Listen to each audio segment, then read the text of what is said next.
I'm Katie Krimitsos with the Women's Meditation Network, and you're listening to EA Interviews, episode 451. Inspiration, transformation, success stories, and the Imperfect Action Round. 7 days a week. Join Mario Ficini for today's Expert Authority Effect interview. Is life stressing you out? Because I know at times for me, sometimes it's just like, I want to knock someone in the head.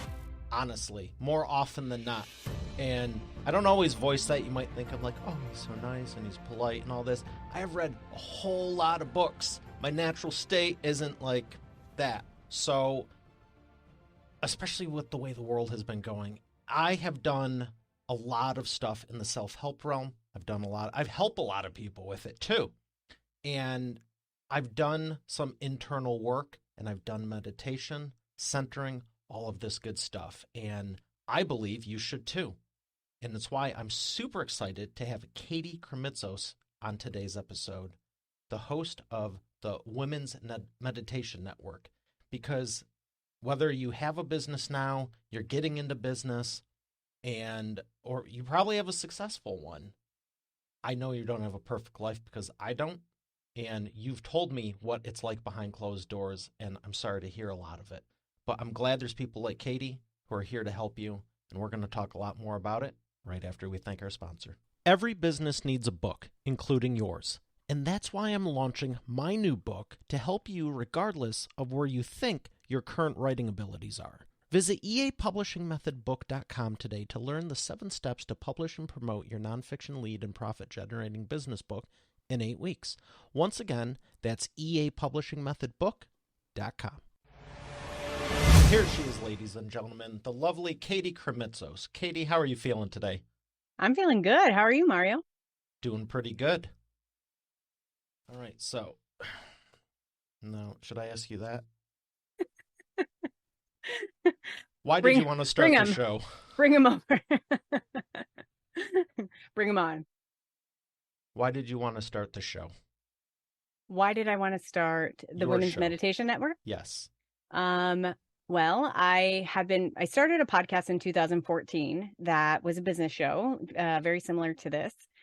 And I was interviewing women entrepreneurs about their journeys, and I did that for almost 6 years, and it was wonderful. I loved it. It sort of was my giant education of podcasting and running a business of my own. It was really wonderful. And in early 2018, I had come up with a plan on how to triple business, how to grow the audience, do all of that thing. And by the end of Q1, I was on schedule. Things were going great. And come April of 2018, we find out that we're pregnant with our second daughter. And for anyone out there who has been pregnant before, something, if not more than one thing, immediately changes. And one thing that immediately changed for me was that I just knew, I don't want that business anymore. It was this very clear, distinct voice, nope, don't want it anymore, which was very terrifying because that business was doing great and the podcast was doing great. There was no reason why I should have felt like I would want to stop. Why do you think it was? Because most people, they start something, they want to grow it, obviously, especially a business. We talk about scaling and business and profits and all this all the time, and just as a course, but you had it at a very successful point. What just made you feel it wasn't even a temporary pause? It was, I'm done. It was whatever you want to call it, intuition, God, the universe, whatever you want to call it, was nope, you're done. It was that. It was my inner knowing. I don't know why. I can't give you a reason. It was just nope, you're done. And and so me, the human, was trying to figure it out. But why?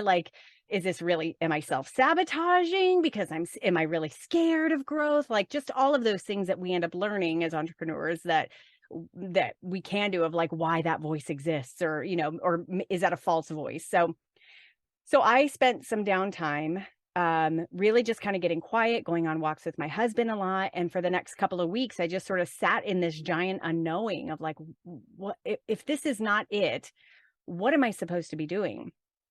One day it would be I could totally still make this business work. It'll be great. I'll have, an infant and a toddler. And then the next day I was screw it. I'm done. I'm done with business. I'm going to be a full-time mom, and everything in between.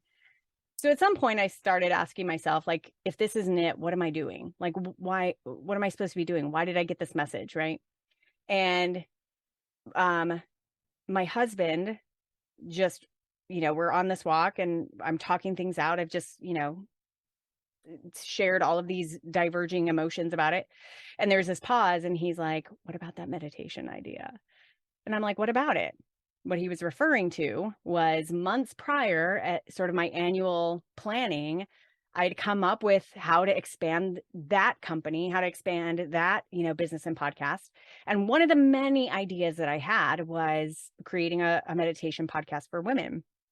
I had come home and did enough research in the space to see that there was only one other podcast that existed. If you typed in meditation and women, one existed. And I was like, it's 2018. That many, huh? Yeah. I'm like, there's no way that this is an open niche. There's no way it was an open niche. So he got super excited. I continued to do nothing with it because it didn't really fit my business model at the time. So now, months later, he's asking me, what about that meditation idea? And I say, what about it? And he says, what about it? And that was the seed that planted that we now could sort of be like, what could this thing be? And that was the seed that started growing of like, hey, this could be this, it could be this, and this could be the next evolution of what I'm here to do. And I knew a couple of things right away. I knew it was a network. I knew it wasn't just one show. Because there were so many sub niches within women and meditation that I could do. Sleep meditation, morning meditations, mindful meditations, anxiety I mean, there's so much, right? And for so many different types of women, so many different habits. And so I knew that right away, which was incredibly overwhelming and terrifying because up to that point I had one podcast and that was enough. That was like a lot of work. And so I couldn't get my mind past like, how am I going to do this? But it was enough to get me like feeling like this is it. I know I'm supposed to do this. It's terrifying. It's big and that's scary. That's but fun, I know though. that A huge opportunity. yeah. And more than that, like I felt really pulled to it. Like, I have been a meditator. I'm 44 now and I've been meditating ever since I was 19 years old. Very imperfectly, always on a kind of a journey of how to meditate in my particular season of life in a way that is fulfilling and makes a difference. But I've never really formally given like guided meditations before. It's not like I was teaching this stuff. I'm not a teacher of meditation. I deliberately don't call myself that. I haven't graduated from a school of a certain type of meditation. I have educated myself a lot on meditations and different types of meditations over the years, but I am far from an encyclopedia about it. And so while you were excited about it, what I'm hearing is you were excited about it, but you wanted to do it in a way that people didn't get confused or led to believe one thing or another thing. I just wanted to do meditation that was authentically me, and what was authentically me would translate to women really connecting with it and allowing it to be very approachable. So if you go on any of my 10 podcasts at this point and you look at titles, you don't often find meditation speak. I mean, you might find like a chakra meditation or a new moon meditation every once in a while, but most of the titles and therefore the meditations themselves really speak to this journey in life. Like I just wrote one that's called like When the Tears Are About to Come, anxiety relief, when you need a timeout, like those types of very relatable, like, yes, I've been through that emotion and I need something. So it's real life experience scenarios, yeah. Not something you need a degree for a year to figure out just to use it. Right. Not at all. Like they're meant for anyone who has not meditated before and might have tiptoed around it. And also meant for people who are experienced meditators who wanted a new, fresh experience of meditating. What would you say to someone who hasn't meditated before, why they should? I think that we all know at this point how powerful meditation can be. It's different from knowing that and experiencing that. So one thing that I would immediately make sure that somebody who has not meditated yet knows is, benefits. You have access to more calm. You don't feel as stressed out. You sleep better. You're able to maneuver your day and create a life that actually feels good and that you're enjoying. But the thing that I would do is just knock out some of those limiting beliefs about what meditation needs to be. Meditation can be a lot of things. It doesn't need to be waking up at 5 a.m. and sitting in the lotus position for an hour with, meditation music in the background and incense burning. Like that's never been what my meditation practice has looked like. It But can what be if you walking. want to sage the room? You can totally do that. Like basically, one thing that I would say to anyone is like, number one, you probably already have some form of meditation in your life that you just you haven't labeled as meditation. Ooh. And so once you can connect with that, like these, I call them little mini moments of mindfulness, right? Like you were doing it before, like right before you were preparing, you took a couple deep breaths. That's a meditation. That's a little mini moment of mindfulness where you're like, I just need to prepare. I need to consciously connect with my breath. And in doing that, right, you naturally do that. And in doing that, you sort of come into presence and you allow yourself a pause from this normal, like quick, fast paced world that we're typically living in. Let's go into that a little bit more, because I've told clients for years, if you're leaving one meeting, if you have a busy day, if you're doing stuff back to back, I can apply it now to doing multiple interviews and all that. Just when you're driving around, before you go into somewhere, just sit in the car for even 30 seconds or 60 seconds longer and just, okay, why am I here? Why am I doing this? Because there was times in my career where it was like, oh yeah, I'm Mr. Ambitious, whatever crap. And it was just like, I did a whole lot today and it was very efficient and it was productive, but half of it I was like, why did I do? I didn't even want to. And it's like, right. Okay, so you're doing it efficient, but was it even something you should have been? But what I always did just to make sure I wasn't. You ever meet those people that like roll into the room and they're like, oh my God, you wouldn't believe what happened to me. And I'm just like, tell me, sir, the same thing that happened to all of us traveling here? Like, where are we going with this? And depending on if I'm in a playful mood or not, it might be generally like I can sense they need the empathy and sympathy and all that. And other times it's like, oh, please do tell. Let me get a drink and some food. I need some entertainment and to relax. And I feel like you're going to entertain us for an hour. So why do you call for anyone who's doing stuff already that might not think it's meditation, can you give me a couple of other examples of what people might already be doing?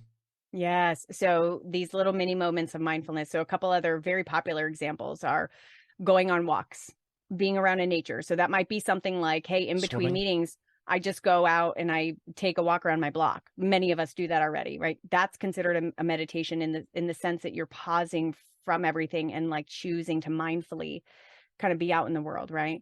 Being in the shower and, instead of your mind running incessantly over all the tasks of the day, instead just getting into presence, which is focusing on the water hitting your body, being quickly moving to a space of gratitude for like, I have a warm shower every day and not everyone really gets that in this world. And, what a beautiful thing. So like, and then the, breaths in the car is a really popular one.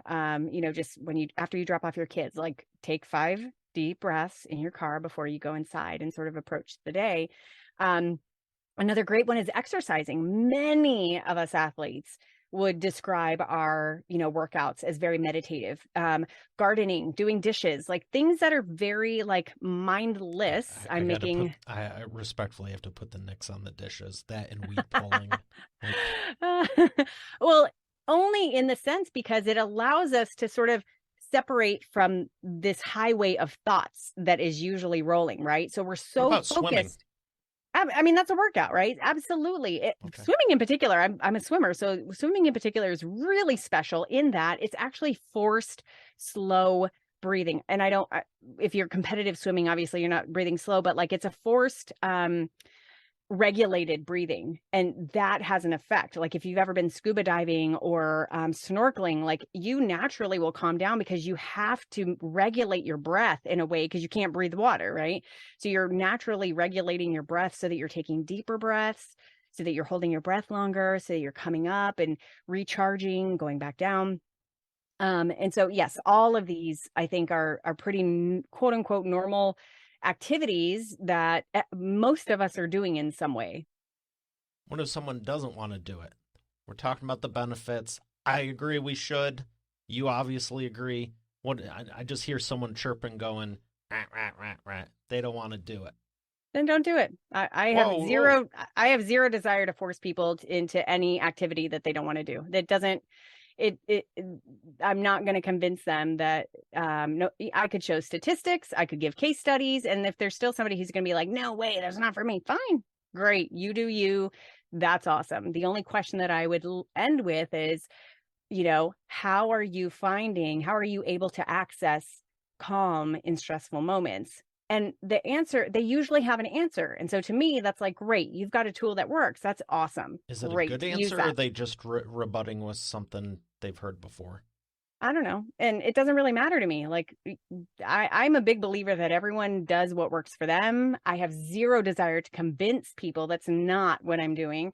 Okay. I'm here to just give options and give tools. And should somebody have an iota of an interest or an iota of a desire, they're gonna come access what I have to offer. And if they absolutely do not, I'm not for them. Perfect. I love it.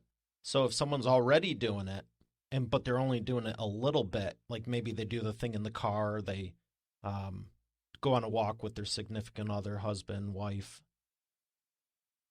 how would you encourage them? Here's some other things you can do to expand on it. Is there a best time of the day? Not universally, no. Like, I think when somebody asked me, I heard this a long time ago, like, when's the best time to work out? And you hear all the studies that tell you it's in the morning. That's not the best time to work out. The best time to work out is when you're going to work out regularly. That's the best time. The same holds true for meditation or any sort of mindful practice, which is when you're going to do it, that's the best time. So make it work for you. And there have been different seasons of my life that and my schedule has looked differently. So my meditation practice has looked differently, and that's okay. Like, it doesn't need to be anything other than that. So, as a next step for anyone who really wants to expand their meditation practice, I highly recommend guided meditations, which is why this is what I create, because guided meditations to me are much like having a personal trainer. Even if you're an athlete and you're used to working out, having a personal trainer takes the need for you to think about what exercise you're going to do, how you're going to do it. It takes that whole thing off the table and out of your responsibilities. So guided meditations work the same. This is not being quiet and setting an alarm that, you don't have to worry about what's going on in your head and like, am I doing okay? Crap, the thoughts keep coming. You literally just press play and you let me guide you through it. And your experience is going to be your experience. So it's this amazing way to get the benefits of meditation without having your mind have to do a lot of heavy lifting about thinking how you're going to do it. Or did you do it well? Did it feel good? Like all that sort of stuff. You just show up, press play, and you're done. Like, that's especially if you're spun up with those thoughts, because you might have trained yourself enough to go, okay, I need to do something, but you're still thinking about it over here. And like you said, the decision making, kind of like movies. Oh, let's watch a movie to relax. Well, now there's 500,000 different options. That's it's me. Like, I get overwhelmed with the choices. How are there 10 dozen streaming services now and there's nothing on? I know, right? Oh my gosh. I usually delegate that to my husband. I'm like, you choose. I don't have the mental capacity to do it. You choose. So do you advise, well, not really advise. I was going to ask it, should someone do the morning one and the night, or I'm sure you're going to say it depends. Like, it honestly depends on what you need at any given moment. So I have 10 different podcasts. So and they all specialize in something a little different. My original is called Meditation for Women, which has a little bit of everything. So if you like sort of having a buffet style of sleep meditations, morning meditations, affirmations, sounds, all that sort of stuff, that's the podcast to listen to. But then obviously sleep meditation for women, morning meditation for women, daily affirmations. I have a whole suite of sounds-based podcasts that's no guidance. And so, meditation for anxiety, healing meditation. So my goal is not to tell you this is the podcast you should listen to. My goal is to just give you all 10 of them and for you to say, oh, I'm feeling this today. This is what I need. They're really meant for, the person. The morning meditation, for example, is a daily podcast. And so that typically attracts the person who it loves the habit of it. Like they've gotten into the habit or they want to build that habit. And so they're using that as a tool in their morning to enrich their morning ritual. Sleep, same thing. Like that's somebody who really has the habit of using a meditation to wind down at night and to help themselves fall asleep. But really, like all of them are this giant library of, choose your own adventure. What do you need to hear today to, at this moment, later on tonight, early tomorrow morning? It doesn't really matter. Like, what do you need? I got it.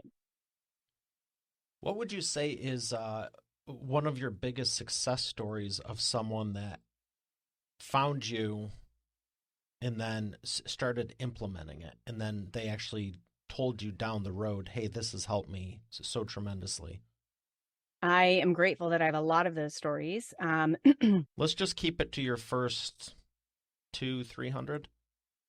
Yeah, right. They all look something like, not all of them, but there's a giant chunk of people who are in this category. I was having intense anxiety during the pandemic, for example, and I couldn't sleep and therefore couldn't function, and therefore almost lost my job, that kind of stuff. I found your sleep meditation podcast. I finally got some sleep. I could function throughout the day. I'm off whatever meds I was on, and I can show up as the mom I need to be now. And that's pretty damn intense. All the way to somebody who is like my kid, the putting my kid to bed at night is painful, her 2-year-old. And now we go to bed, I sleep with her in her crib, and we go to bed listening to your meditation every night. It totally made a difference in how we are together. And it's given us this little bonding moment at nighttime. So, all the way to really what my deeper intentions are, which are, women telling me I have a greater sense of myself and a lot more confidence in who I am in this life that I am creating, because I use your podcasts to carve out this time for myself and to really allow these moments of mindfulness to allow me to create space so I know who I am, and I get her and I'm listening to her. A lot of those stories. So it's amazing, and it's incredibly moving. I recently just had one woman reach out to me who told me that her father had passed away like a week prior, and it was really sudden.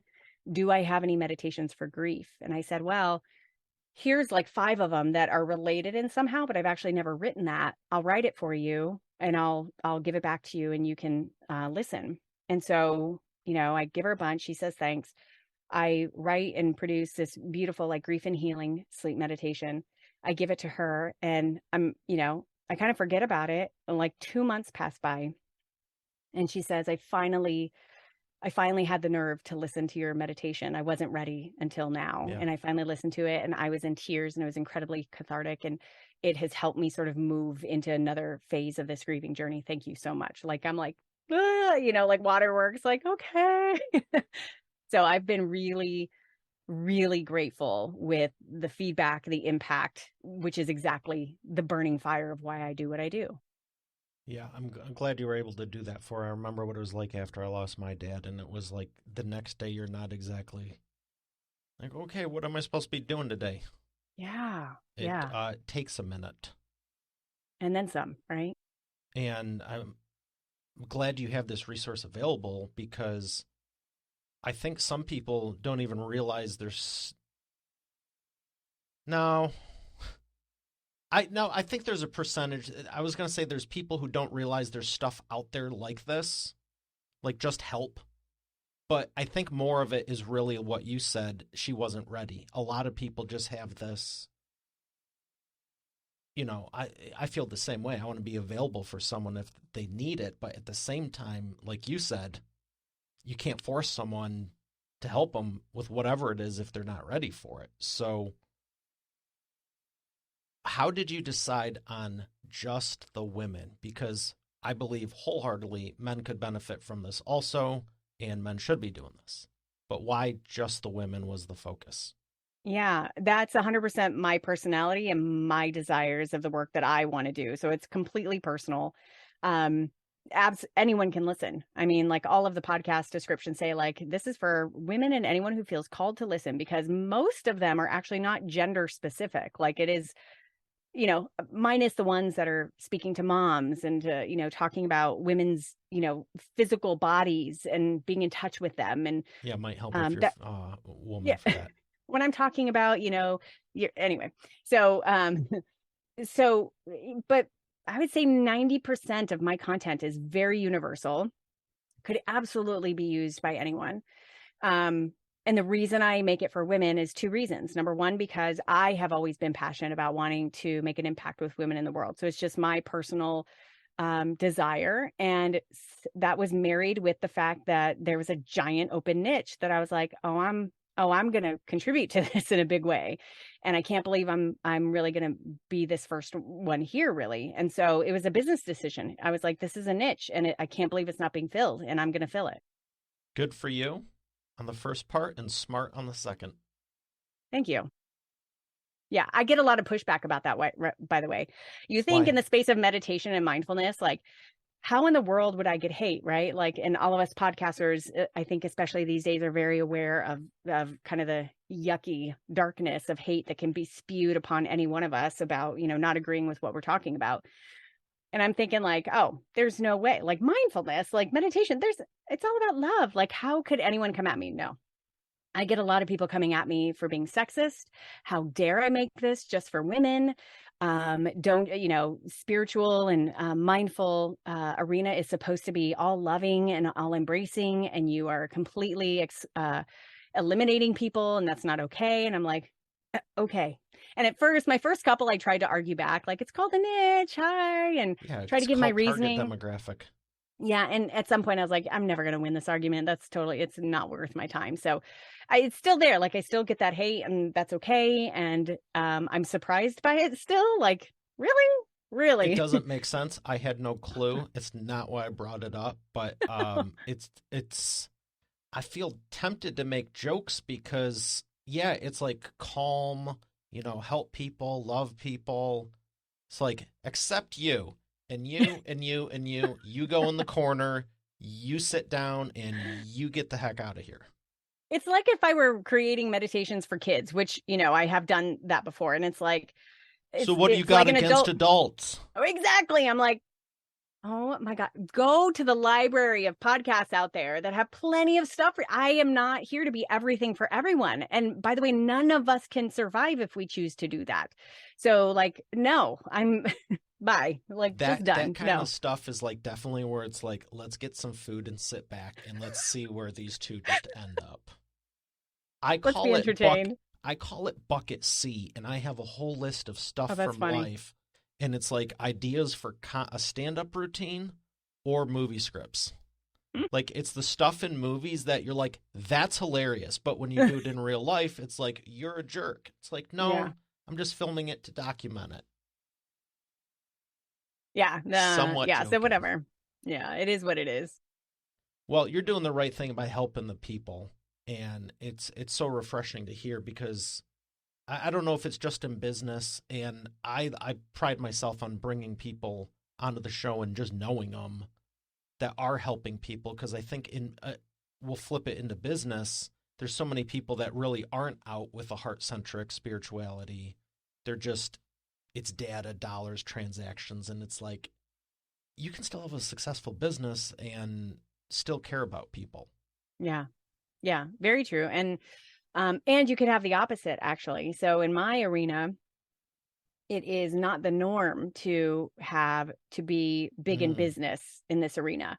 And I think that that's one of the things that's kind of set me apart, is that I came to this Jealousy? with a very, no, maybe, I don't know, but it just is sort of like, hey, you're in the spiritual realm, you're a healer, you're not supposed to make money. There's a big limiting belief that is like palpable within that arena. How dare you charge for things? Like, how dare you make money for this? And that's a bad personification of that, but like that exists within this arena. And so here I come with very much a business mindset to this. Like, I was simultaneously thinking about the work I want to do in the world and the business model behind it, and wanting both to be incredibly abundant. And so, the podcast the whole network has grown. It is a very successful business. It's far more successful than my other business ever was.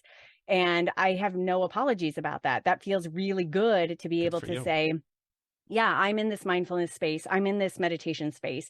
And like we're doing big things and we're going big and I'm not stopping. And there's more and more and more that I can do. And so I feel like that's worked to my benefit. But it's interesting, those, those mindsets really like sort of like pigeonholing folks in different spaces. I'm so happy to hear that because not about the people being stupid and all that, but the the part where your business is succeeding because one of my recent guests, Fabienne Fredrickson, we were just talking about how she helps people go from six figures and overwhelmed to seven figures stress free, Yeah. and her focus is helping the women. Hey, you can have the family, you can have the life, you can have the successful business, Hmm. and I want to bring all of that back to why do you think people have that limiting belief, especially in this? If you're a healer, you can't have a successful business. I don't know, other than um I feel like it has something to do with you're doing good in this world, you're helping people, and you should not profit from that because, and I'm speaking in the limiting belief, because profit is bad and evil. Somewhere along the way, we've made profit bad and evil because, yes, are there examples of companies who are profitable and pretty damn evil? Absolutely. Does that mean that profit itself is evil? No, it is all about the beating heart behind the company, the engine that's driving that company.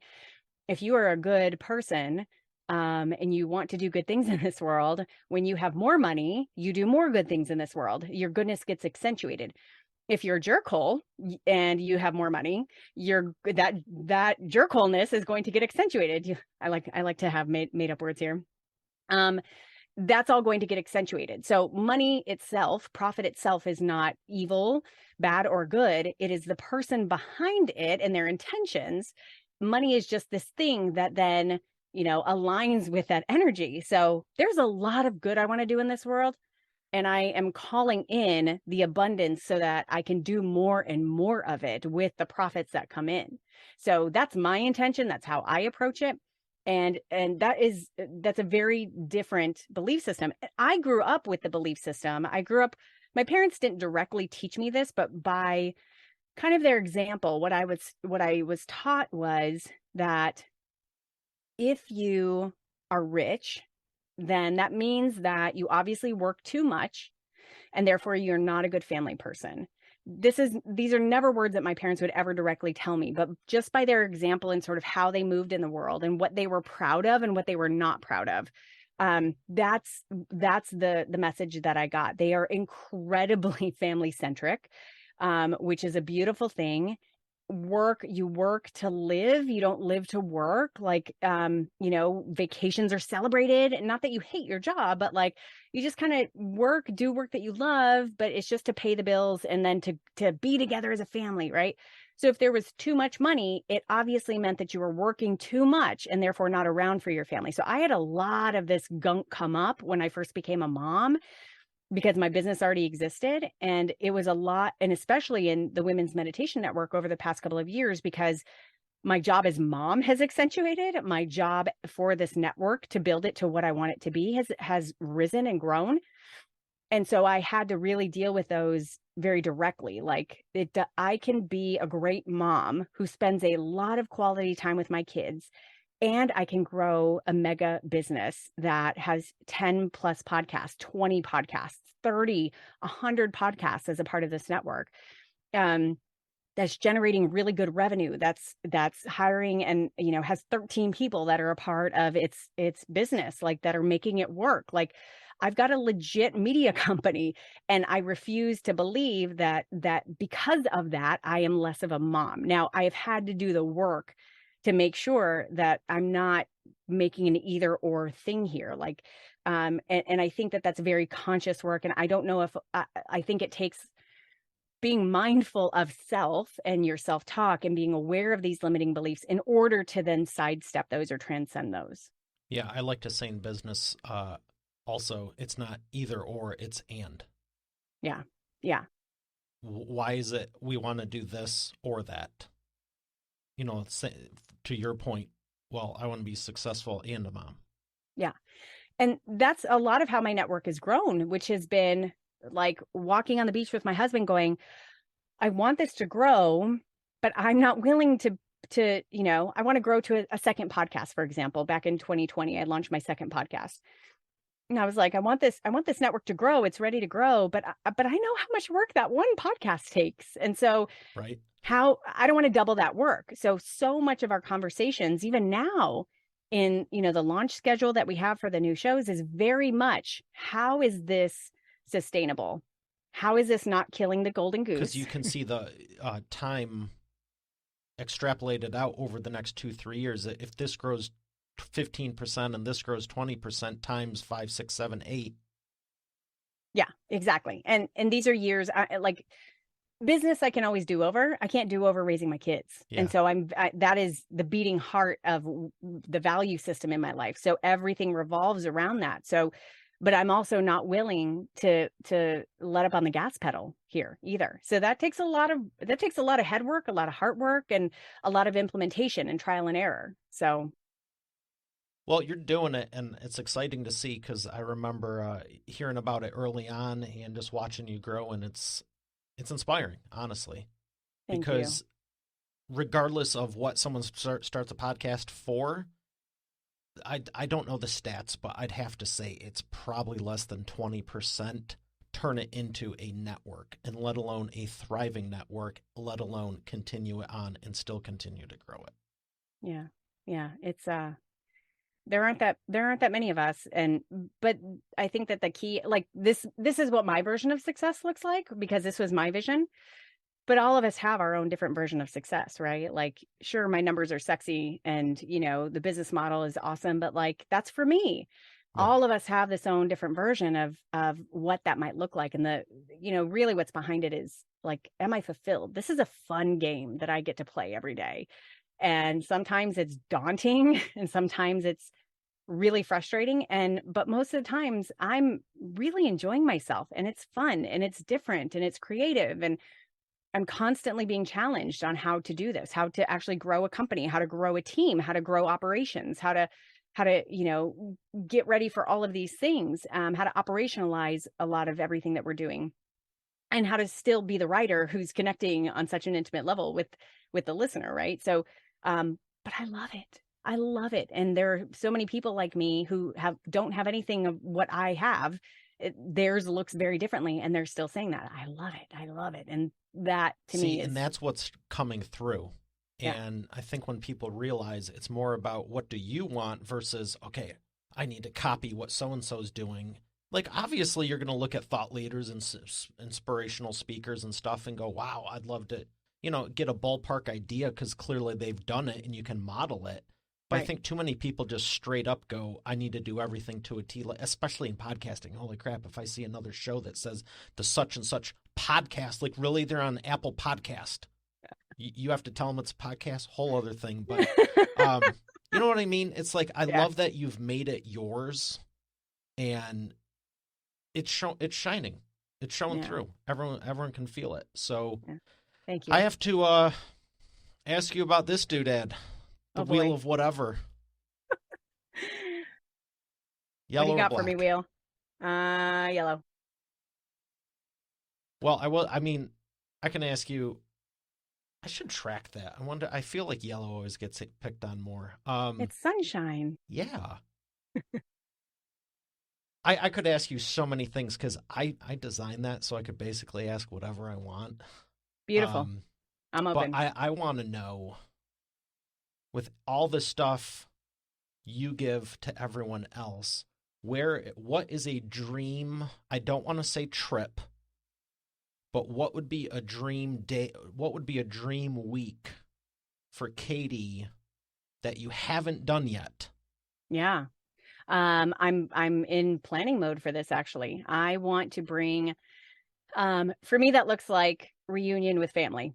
So where do we want to go? Like, I'm talking like my extended family, like my, immediate family, sorry. And my husband's immediate family, that we all get along really well. And I have a large family. There's 6 kids in my family. So like, you're talking like nieces and nephews and in-laws, but it's like all of us. And I think something as simple as like going to Wyoming and, being out in open space, having like multiple cabins and just all hanging out and being able to like be with each other and do fun things out in nature, like that just sounds like a blast to me. Just being together with my family, as crazy as we are, like we love each other. And I would love to create more memories. That's part of why I do what I do, because I want to create more memories with my family. I want to be able to finance that, really. And give us all really like a no BS excuse to come together and see each other and make new memories. That would be special. Thank you for sharing that. Yeah. That does sound like fun. We're going to thank our sponsor and come back for the Imperfect Action Round. You've heard me say every business needs a book, including yours. And it's true. And that's why I'm launching my new book at eapublishingmethodbook.com, so you can learn the 7 steps to publish and promote your nonfiction lead and profit-generating business book in 8 weeks. But you know what?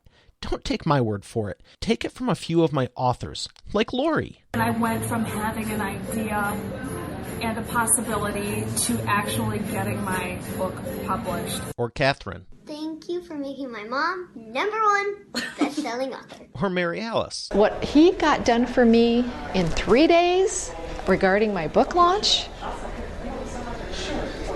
unmanageable. John Cody. I've worked with Mario over the phone and online, and he's been very helpful in getting me where I needed to go with promoting my books. Rocio. There's no way in the world I would have been able to do this with somebody else. I've attempted it in the past. It didn't serve me. As a matter of fact, I ended up more frustrated than anything. So this has been a very seamless process. Adele. If you're looking for an amazing business coach, I highly recommend Mario Ficini. Or Bill Benner. I can't make a higher recommendation than to work with Mario Ficini. He has been great for me, and right now I won't work with anybody else except for Mario. Hey, their words, not mine. Visit eapublishingmethodbook.com to get your copy, and I look forward to hearing your transformation as our next video success story. Once again, that's eapublishingmethodbook.com. And we are back with the Imperfect Action Round. Katie, are you ready to take imperfect action? Let's do it. What's the fastest path to the cash? Being intentional about it from the get-go. Really like facing head on how am I making money here? I read a book called I think it was called The Goal many, many years ago. And the whole point, he asks this question: what is the #1 priority for any business? And you think it's like, oh, I want to do good in the world. Oh, I want to, support my employees and build a great culture. I want to be able to give back to the community. He said, no, those are all secondary to the #1 goal, which is make a profit, because you can't do any of those without making a profit. So I think being very honest about that, because once you're honest about that and you've let go of any sort of negativity that might be, or any expectations of like, oh, I'm immediately going to make $1 million in the first 6 months, right? Which has happened before, but I think if you can face that head on and be honest about that, then you will see a bunch of opportunities in front of you that perhaps you would not have been able to see. I was thinking about that recently also, because I'm very much that way geared, heart-centric. Do you think a lot of and this isn't one of the questions, but do you think a lot of entrepreneurs start a business with some sort of passion and philanthropic component of it that may dissuade them if they don't have as high of a business acumen? I mean, I feel like you're either an entrepreneur who starts knowing the market and like finding where there's going to be profit and then building a business around that.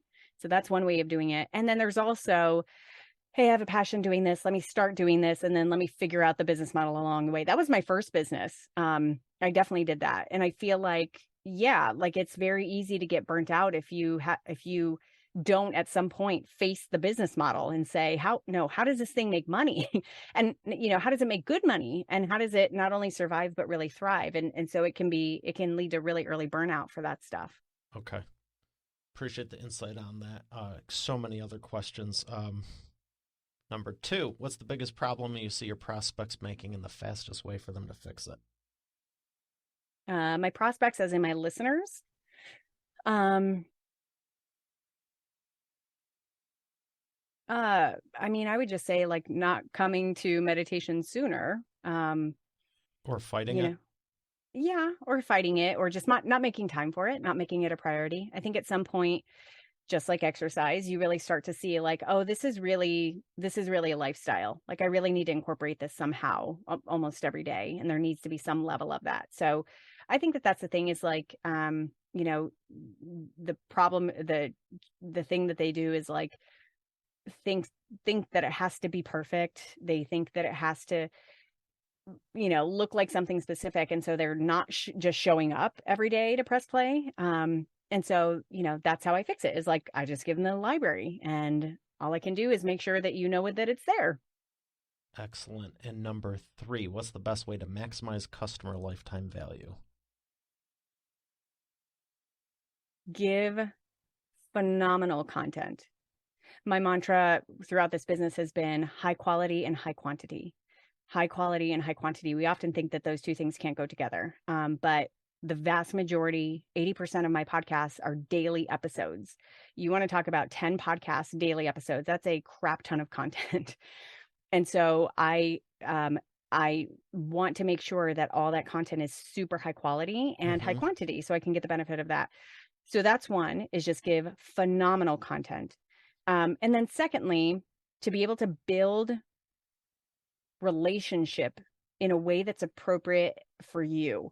We all look at that right now and might say like, oh, that means that I have to, interact with my community and build a community and have community events and, it could be something as simple. Though I used to do that in my old business. I absolutely did not want to do that in this business.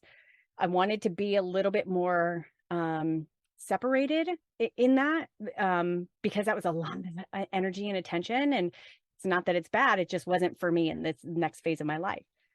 But there are things that I could do. Like I could do little shout outs to listeners. I could, I could thank them on social media. I can make sure they get some personal attention from me in some way, not in a organized every day I do these things, but like just at random with, intention, with my heart, but making sure that they feel special in some way, and that, the community at large can hear that. All great suggestions. You've mentioned it a couple earlier, and it's one of my favorite parts with all the book publishing we do. What are some books that have helped your business and life the most? The one that's popping to mind the most immediately is David Goggins' Can't Hurt Me. I think that's what it's called. I don't know if you're familiar with David Goggins. It is not a business book at all. It is a book about his life. It's not his newest one. It's the one from a few years back. I just started reading that one, which is called Never Finished. Anyway, he is just this marvelous, incredibly intense and raw and real human being. And so what the reader ends up getting out of it is how to intensify their own life and live as unabashedly and as fully as possible. And so you read that book, there's no such thing called you read it and then you're done. Like that's a book sort of like a Bible I'm constantly coming back to and listening to again to sort of get a different perspective, to go deeper into me, to push myself harder, to make sure I'm living like I don't want to have any sense of regret by the time I die. I want to live as fully as possible. So he's been one who's been very influential. Excellent. Great suggestion. Where would you like people to learn? I mean, seriously, if you guys are listening to this and you don't know by now, but where would you like people to learn more? So on the podcast player that you're listening to now or wherever you're watching now, just go into your podcast player and type in Meditation for Women. That title is in just about every podcast that I have, or you can even type in Women's Meditation Network. All of mine will come up as well. Or you can go to womensmeditationnetwork.com. Excellent. Well, it's been a pleasure. Thank you for everything you've shared. And can't wait to talk to you again. Thanks so much, Mario. I really appreciate your time. All right, Expert Authority World, we have another great episode here today.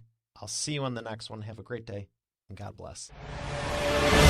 You're already the expert, but have you transformed your expertise into a tangible asset that will generate qualified leads while increasing profit for you 24/7? And if so, how well are you promoting it? With my new book, The Expert Authority Effect Publishing Method, I take you through my process step by step. Visit eapublishingmethodbook.com today to learn the 7 steps to publish and promote your nonfiction lead and profit-generating business book in 8 weeks. Visit eapublishingmethodbook.com to get started now. Once again, that's eapublishingmethodbook.com. Thanks for listening to today's episode. I would love to know what you enjoyed most from it. If you haven't done so already, I invite you to connect with me on my new LinkedIn. You can go to it directly at eainterviews.com/LinkedIn. Once again, that's eainterviews.com/LinkedIn. Lastly, check out the full eainterviews.com site for complete show notes, the full interview video experience, links to the resources we mentioned, and more. Have a blessed day, and I'll see you on the next one.